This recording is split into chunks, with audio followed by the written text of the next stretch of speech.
we go with the basement vlog, and I'm not at home, but I am in a basement. This little gym exercise area is in the basement of where I'm staying.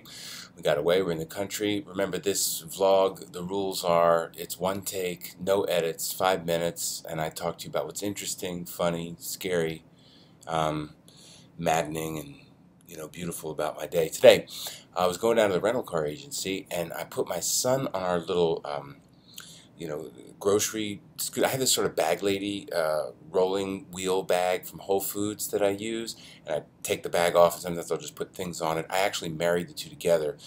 It's a real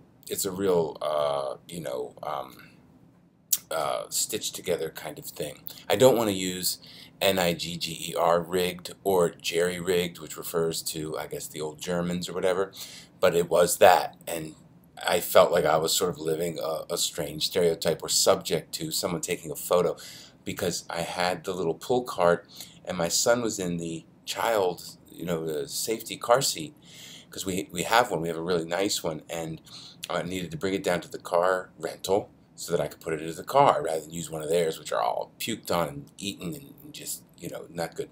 So I put him on mine, I bungee corded him onto my little pull wheel thing. It was terrible. I was literally singing in the ghetto. On a cold and gray Chicago morning, another little baby child is being pulled in the ghetto. It looked terrible. And I walked down by the, the courthouses and things, which I have to go by to get to the rental car agency.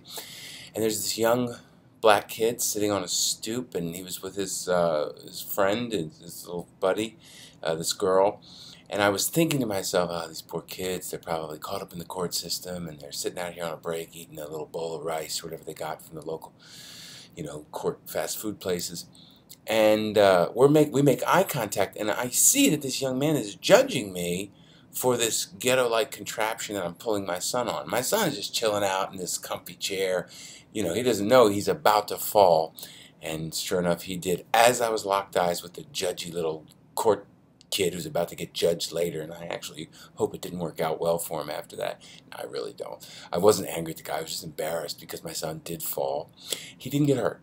The seat was good, and it worked the way it should, even though he was only bungee corded in, not even strapped in by the real straps. And he tumbled over, and then this lady came over, and she was like, she was really kind and everything. And I told myself she was from the actors, building, which is near there. So anyway, there was that. There's a lot more I want to tell you about what happened today. We're already down to a minute. I can't believe that just took 4 minutes. Oh no, that took 3 minutes. Okay, I have a minute left on this. The TomTom. I use the TomTom navigational thing, and I'm thinking already somebody's, as soon as they hear that, they're going, well, why the do you use TomTom? That's the problem right there. But I'm so angry. It tells me every day. It's been 54 months since your maps have been updated. Well, why don't you update them from the sky? The same technology that you're using to send me the time and the estimated route to where I'm going, the date and the time, those have to be something that's like currently being transferred to my little gadget. Why does it have to be something I have to hook up to my computer? Because every time I do, there's always, well, this isn't the right one, and it's hooked up to some other, they say it's synced with some other gadget, and I never have the time necessary to attend to this thing. But the problem is I don't believe that this should be taking as much time as it does. This thing should be updating itself. So that's a problem with my character, that if I don't believe in what is actually happening, and I think that it's inequitable or unfair or poorly executed or poorly designed, I will not surrender to it, to my own detriment, for a long time. So anyway, I cursed the TomTom people, and eventually I'll get this thing synced up in 58 months. Don't tell me how many months it's been.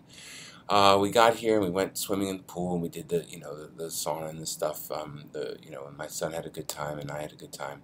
I guess I wanted to just bring out of all of that that he and my wife were frolicking in the pool, having a good time, playing together.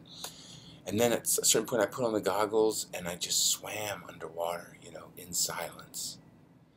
It's the first silence while with them that I've heard in I don't know how long.